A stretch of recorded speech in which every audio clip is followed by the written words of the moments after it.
Hey folks, and we are back here at the GameSpot stage at E3 2014. Once again, I'm your host, Sean McInnes, and I've got Mark Dara from BioWare, the executive producer of Dragon Age Inquisition. Yep. Mark, thanks for joining us on stage. Oh, it's great to be here. So you guys have been getting a pretty good amount of buzz so far here at E3. Yeah, it's been a good E3 for us. Yeah, we've been showing a lot of the game, so it's been getting a lot of good buzz. I mean, people seem to have responded really well to the direction that you guys are going with Dragon Age Inquisition, which in my estimation, if I had to describe it in a nutshell, which is just blow up the game, expand the scale, and give it the kind of like visual identity that it's never really had in the past, this like really, really intriguing art style while just expanding the whole thing, right? Yeah, really, I mean, this is in a way really the Dragon Age game we've always been trying to make or wanting to make. We just haven't had the time or the scale to do it.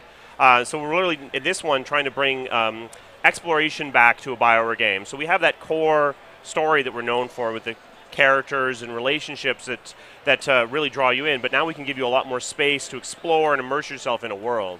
All right, great. Now, if you guys have any questions, feel free to respond in the GameSpot chat that we have going on right here, or send them my way on Twitter. I am at @smcguinness.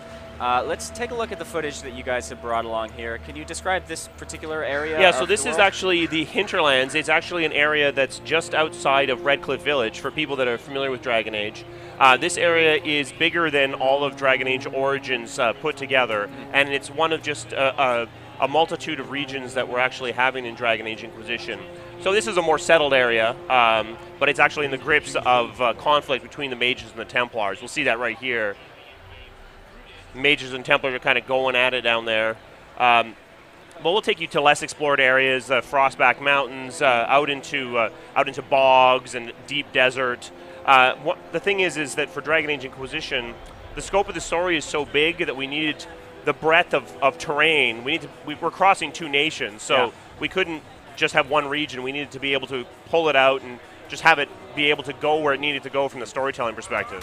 So one of the tricky things about big open games is that scale alone doesn't make things interesting. You need that emergent gameplay in all the little in-between areas when you're not doing a critical mission. So in terms of what you guys are doing with Inquisition, what's the incentive to just explore and take things at your own pace? Yeah, I mean, you're absolutely right about open world gameplay. For us, what we really make sure is that every area you go to is important to the story. You're doing things to further the power of the Inquisition. This is an organization that you ultimately lead, and it gives you the power to do things you wouldn't otherwise be able to do. You reach a fortress, the doors are locked behind you, you can't sneak in the back.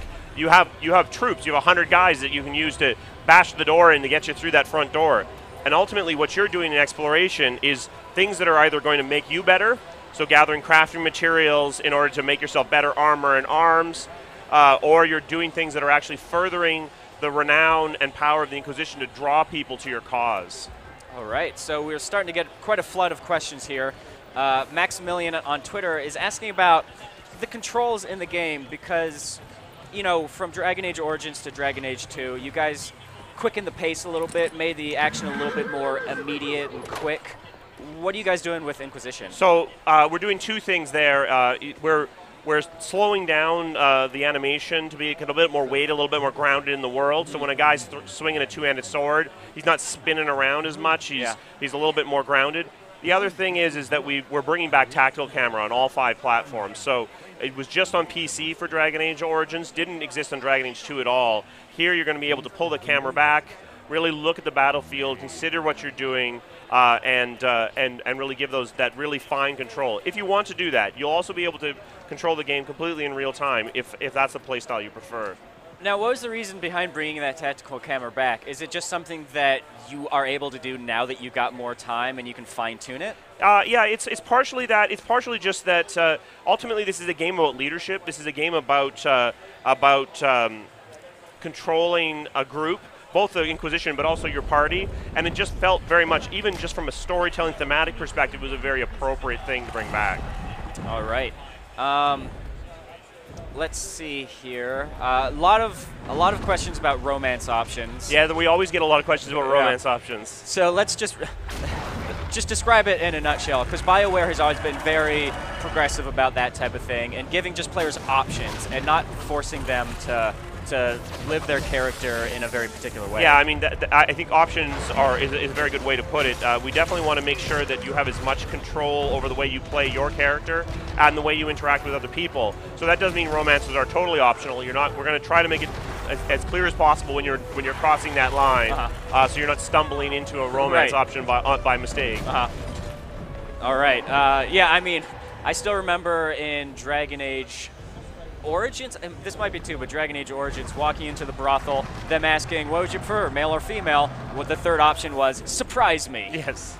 So it's always been that kind of game. Yes. Let's see here. Some questions about importing saves from previous games. So the way that works is Dragon Age Inquisition is definitely a great place to pick up the series if you haven't played before. What we're doing is we have a web service called the Dragon Age Keep, which you can go to and actually build a save, essentially build your choices from the previous 2 games using an interactive form. It's in closed beta right now, but we're going to be expanding that out over the summer.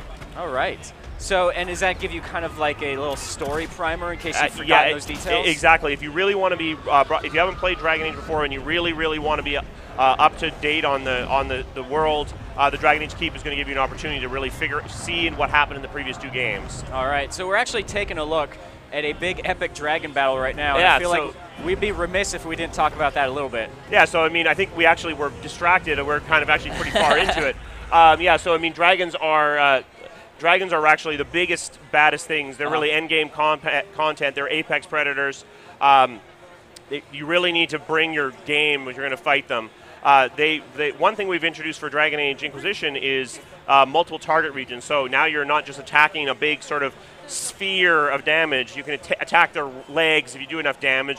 They're going to roll over onto their side, giving you access to their head to really do a lot more damage. So, and you said that they are endgame enemies. What type of enemies are we going to be encountering along the progression towards dragons? So one of the things we're doing in this game is we're not auto balancing the game, which means like in the very first area you're in, there will be a dragon there, and if you want to go and try to take him on at level 5, you can do that. It's probably going to be a bad idea. But we're going to really open up and leave it to the player to really decide how deeply they want to engage. A lot of humanoid creatures, obviously. This is very much a game that has a lot of people and politics in it.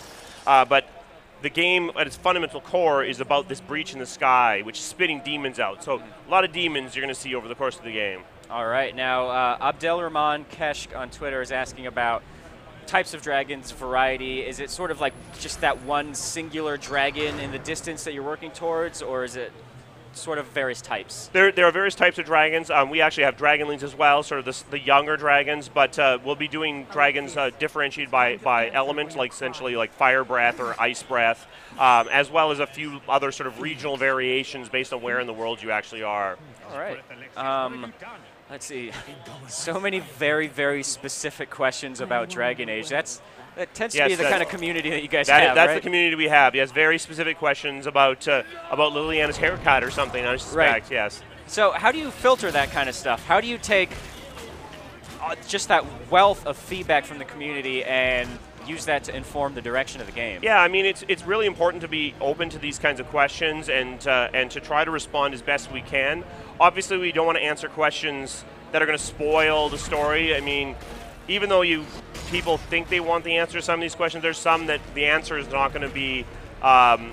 It's going to wreck things for them. So we have to be careful about what we do and do not answer. Right, of course.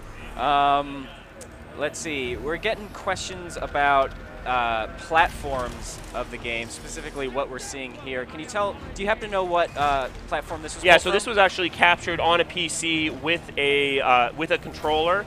We will have full PC mouse and keyboard controls as well, and then like Xbox One and PS4 will have really high graphical fidelity as well. PS3 and Xbox 360 are obviously going to have a little bit lag behind a little bit there. Yeah. Any plans for modding support on the PC version? Maybe we've talked about it. Obviously, this game uses Frostbite 3, so that's something that doesn't currently exist for that engine. But it is something we have talked about, and so not at launch. Right. And even if it's not official, the Dragon Age community tends to be pretty active. They'll definitely figure it out. We've seen Dragon Age 2 stuff where we didn't have an official tool set that has shown up for sure. Let's see.